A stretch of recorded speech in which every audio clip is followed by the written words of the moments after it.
Catéchisme de l'Église catholique, la célébration du mystère chrétien, article 2, le sacrement de la confirmation.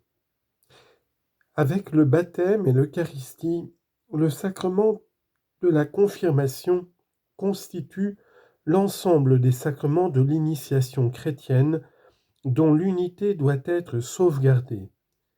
Il faut donc expliquer aux fidèles que la réception de ce sacrement est nécessaire à l'accomplissement de la grâce baptismale. En effet, par le sacrement de confirmation, le lien des baptisés avec l'Église est rendu plus parfait, ils sont enrichis d'une force spéciale de l'Esprit Saint et obligés ainsi plus strictement à répandre et à défendre la foi par la parole et par l'action en vrais témoins du Christ. 1. La confirmation dans l'économie du salut. Dans l'Ancien Testament, les prophètes ont annoncé que l'Esprit du Seigneur reposerait sur le Messie espéré en vue de sa mission salvifique.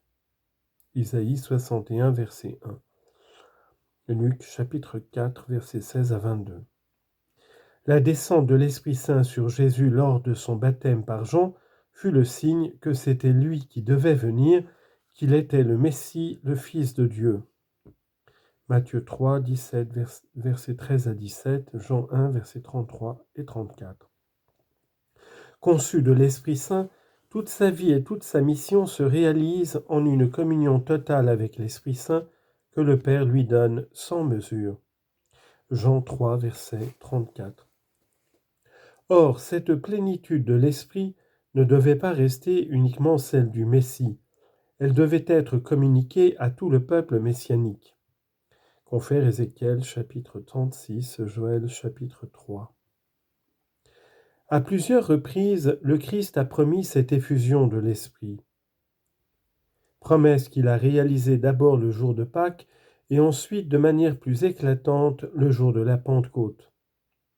Remplis de l'Esprit Saint, les apôtres commencent à proclamer les merveilles de Dieu. Actes chapitre 2, verset 11. Et Pierre de déclarer que cette effusion de l'Esprit est le signe des temps messianiques. Acte 2, versets 17 et 18. Ceux qui ont alors cru à la prédication apostolique et qui se sont fait baptiser ont à leur tour reçu le don du Saint-Esprit. Citation maintenant de Paul VI. Depuis ce temps, les apôtres, pour accomplir la volonté du Christ, communiquèrent aux néophytes par l'imposition des mains le don de l'Esprit qui porte à son achèvement la grâce du baptême. C'est pourquoi dans l'Épître aux Hébreux prend place, parmi les éléments de la première instruction chrétienne, la doctrine sur les baptêmes et aussi sur l'imposition des mains. L'imposition des mains est à bon droit reconnue par la tradition catholique comme l'origine du sacrement de la confirmation qui perpétue en quelque sorte dans l'Église la grâce de la Pentecôte. Fin de citation. Très tôt, pour mieux signifier le don du Saint-Esprit, s'est ajouté à l'imposition des mains une onction d'huile parfumée, le crème. Cette onction illustre le nom de chrétien qui signifie oint et qui tire son origine de celui du Christ lui-même, lui que Dieu a oint de l'Esprit Saint. Acte 10, verset 38. Et ce rite d'onction existe jusqu'à nos jours, tant en Orient qu'en Occident. C'est pourquoi en Orient, on appelle ce sacrement chrismation, onction de crème, ou myron, ce qui signifie crème. C-H-R, E accent circonflexe, M-E. En Occident, le nom de confirmation suggère que ce sacrement à la fois confirme le baptême et affermit la grâce baptismale.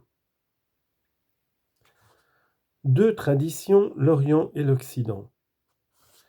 Au 1er siècle, la confirmation constitue généralement une unique célébration avec le baptême, formant avec celui-ci, selon l'expression de saint Cyprien, un sacrement double. Parmi d'autres raisons, la multiplication des baptêmes d'enfants, et ce en tout temps de l'année, et la multiplication des paroisses rurales agrandissant les diocèses, ne permettent plus la présence de l'évêque à toutes les célébrations baptismales. En Occident, parce que l'on désire réserver à l'évêque l'achèvement du baptême, s'instaure la séparation temporelle des deux sacrements. L'Orient a gardé unis les deux sacrements, si bien que la confirmation est donnée par le prêtre qui baptise. Celui-ci cependant ne peut le faire qu'avec le miron consacré par un évêque. Une coutume de l'Église de Rome a facilité le développement de la pratique occidentale grâce à une double onction au Saint-Crème après le baptême. Accomplie déjà par le prêtre sur le néophyte au sortir du bain baptismal, elle est achevée par une deuxième onction faite par l'évêque sur le front de chacun des nouveaux baptisés. Confère Saint Hippolyte, la tradition apostolique. La première onction au Saint-Crème, celle que donne le prêtre, est restée attachée au rite baptismal. Elle signifie la participation du baptisé aux fonctions prophétiques, sacerdotales et royales du Christ.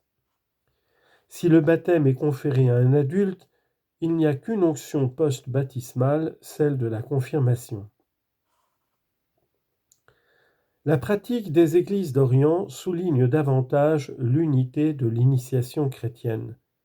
Celle de l'Église latine exprime plus nettement la communion du nouveau chrétien avec son évêque, garant et serviteur de l'unité de son Église, de sa catholicité et de son apostolicité, et par là, le lien avec les origines apostoliques de l'Église du Christ.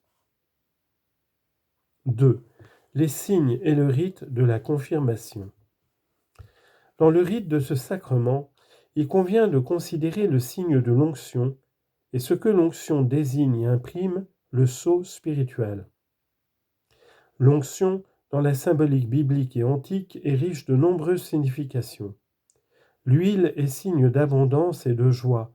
Elle purifie, onction avant et après le baptême, et elle rend souple, l'onction des athlètes et des lutteurs.